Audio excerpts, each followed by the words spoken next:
क्या जाति आधारित जनगणना होने के बाद ही विकास होगा? तो इसका मतलब कि अब तक जो किया 1947 से लेकर अभी तक जो भी प्रगति हम किए हैं वो सब एक छलावा है।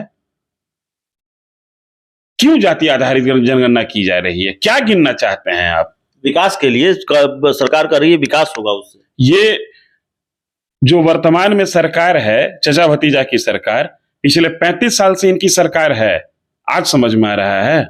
सरकार के इस फैसले से इतनी नाराजगी हुई, एक वरिष्ठ पत्रकार पिटिशनर बन गए जाति आधारित जनगणना पर रोक लगाने के लिए। वरिष्ठ पत्रकार भी इसी समाज के हिस्सा है ना।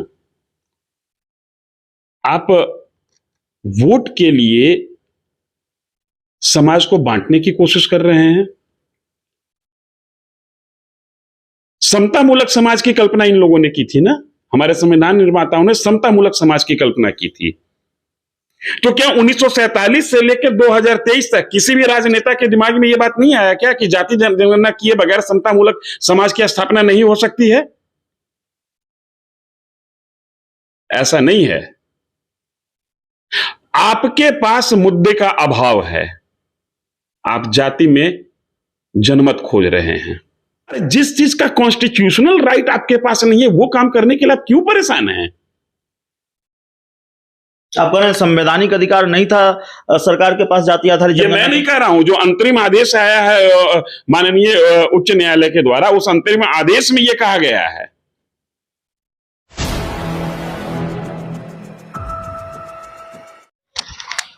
नमस्कार, आप देख रहे हैं 4 PM बिहार और मैं हूं अभिषेक मिश्रा।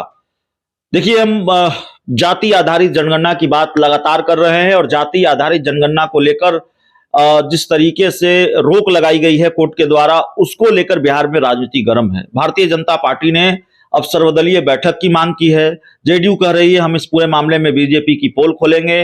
आरएसएस और बीजेपी से लोग इस मामले में संलिप्त कहे या इस मामले से जुड़े हुए हैं, जिनकी वजह से जाति आधारित जनगणना पर रोक लगी है। हमारे साथ बिहार के वरिष्ठ पत्रकार, जाने माने पत्रकार धीरेन्द्र सर हैं, लेकिन इनकी भूमिका इस मामले में भी है और पिटिशनर भी हैं, जो याचिका दायर की गई थी जाति आधारित जनगणना पर रोक लगाने को लेकर। तो जाहिर तौर पर दोनों ही भूमिकाओं में आज हमारे साथ है, एक पिटिशनर के तौर पर भी और बिहार के वरिष्ठ पत्रकार के तौर पर भी। तो अभी जो हमारा सवाल होगा सर, एक पिटिशनर से होगा कि आखिरकार जाति आधारित जनगणना से इतनी दिक्कत क्यों है आपको या आप लोगों को, जिन्होंने भी याचिका दायर की?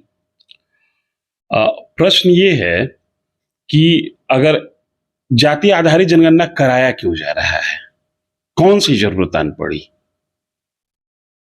क्या जाति आधारित जनगणना होने के बाद ही विकास होगा? तो इसका मतलब कि अब तक जो किया 1947 से लेकर अभी तक जो भी प्रगति हम किए हैं वो सब एक छलावा है। क्यों जाति आधारित जनगणना की जा रही है? क्या गिनना चाहते हैं आप? विकास के लिए सरकार कर रही है, विकास होगा उससे। ये जो वर्तमान में सरकार है, चचा भतीजा की सरकार, पिछले 35 साल से इनकी सरकार है, आज समझ में आ रहा है। विकास के लिए नहीं हो रहा है, ये समाज को बांटने के लिए हो रहा है। अगर विकास के लिए कुछ गिनना है तो ये गिनिए कि गरीब कौन है, ये गिनिए कि पढ़ाई कौन नहीं कर रहा है, ये गिनिए कि कॉलेज कितना हमने खोला, और ये गिनने की कोशिश कीजिए कि शिक्षा का स्तर क्या है।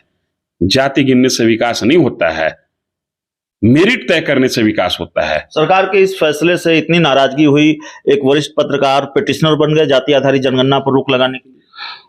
वरिष्ठ पत्रकार भी इसी समाज के हिस्सा है ना। आप वोट के लिए समाज को बांटने की कोशिश कर रहे हैं। समतामूलक समाज की कल्पना इन लोगों ने की थी ना, हमारे संविधान निर्माताओं ने समतामूलक समाज की कल्पना की थी। तो क्या 1947 से लेकर 2023 तक किसी भी राजनेता के दिमाग में यह बात नहीं आया क्या कि जाति जनगणना किए बगैर समतामूलक समाज की स्थापना नहीं हो सकती है? ऐसा नहीं है। आपके पास मुद्दे का अभाव है, आप जाति में जनमत खोज रहे हैं। इनको तो स्पष्ट करना चाहिए कि जाति आधारित जनगणना अगर जो हम करा लेते हैं तो हमारा फिर विकास का ब्लूप्रिंट होगा क्या? ये बताएं कि कितने इंडस्ट्रियलिस्ट से ये बात करके रखे हैं। जो जाति आधारित जनगणना होने के बाद ही बिहार में इंडस्ट्री लगाने के लिए तैयार है। अरे जिस चीज का कॉन्स्टिट्यूशनल राइट आपके पास नहीं है वो काम करने के लिए आप क्यों परेशान हैं? आपका संवैधानिक अधिकार नहीं था सरकार के पास जाति आधारित ये मैं नहीं कह रहा हूं, जो अंतरिम आदेश आया है माननीय उच्च न्यायालय के द्वारा, उस अंतरिम आदेश में यह कहा गया है, ये सर्वे के नाम पर सेंसस करा रहे हैं। सर्वे और सेंसस में फर्क होता है। सर्वे सैंपलिंग होती है, 100 लोगों के बीच में हम 20 लोगों से बात करते हैं और कहते हैं कि ये सर्वे हो रहा है, इसलिए कि 20 लोगों के आधार पर हम 100 की कल्पना करते हैं। उसके आधार पर एक कैलकुलेशन निकाला जाता है कि 20 लोग अगर ऐसा सोचते हैं तो अनुमानतः 100 लोग ऐसा सोच रहे होंगे। 100 लोगों की अगर मत लिया जा रहा है तो ये सर्वे नहीं है, ये सेंसस है फिर। और सेंसस कराने का कॉन्स्टिट्यूशनल राइट राज्य सरकार के पास नहीं है। लेकिन फिर सवाल यह है, जेडीयू कह रही है कि आरएसएस वाले लोग हैं, बीजेपी वाले लोग हैं जो रंगा डाल रहे हैं। मैं जदयू का वो प्रेस कॉन्फ्रेंस देखा था,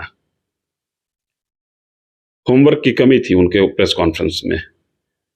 मीडिया के सामने अनाप शनाप बोल के पार्टी के अंदर अपनी उपयोगिता और अपनी उपस्थिति दर्ज कराना ही उनकी एक भूमिका है, चूंकि पार्टी के अंदर वो हाशिए पे जा चुके हैं, जो प्रवक्ता महोदय सेंसस कर रहे थे।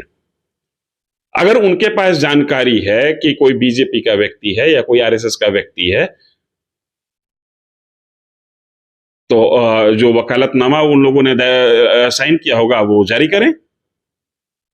सिर्फ और सिर्फ इस चीज को बदनाम करने के लिए, इस ग्रुप को बदनाम करने के लिए, इसको राजनीतिक रंग देने के लिए इसमें बीजेपी और आरएसएस को तलाशा जा रहा है। आप बताइए, आप तो मेरे को इतने दिन से जानते हैं, आपकी नजर में मेरी पहचान क्या है? बीजेपी के व्यक्ति कार्यकर्ता के तौर पर, आरएसएस के संघी के तौर पर, या एक सामान्य नागरिक या एक जर्नलिस्ट के तौर पर? नहीं, जर्नलिस्ट के तौर पर है, और बिहार के कई संस्थानों में हमने देखा है, आप हमारे सीनियर भी रहे हैं। लेकिन जेडीयू काफी आक्रामक है। वो जेडीयू कर रही है, वो बीजेपी की पोल खोलेगी गांव में जाकर।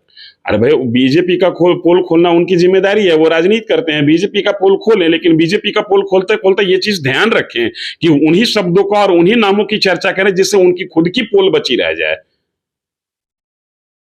जिन लोगों की वो प्रेस कॉन्फ्रेंस में नाम लिया गया है, उनकी कहीं दूर दूर तक बताएं ना कि वो कौन हलफनामा किया है। कोई ऐसा व्यक्ति है जो 6 नाम को गिनाए हैं वो पिटिशनर हैं? नहीं है। पीठ पीछे भूमिका है, तो पीठ पीछे तो बहुतों की भूमिका रहती है।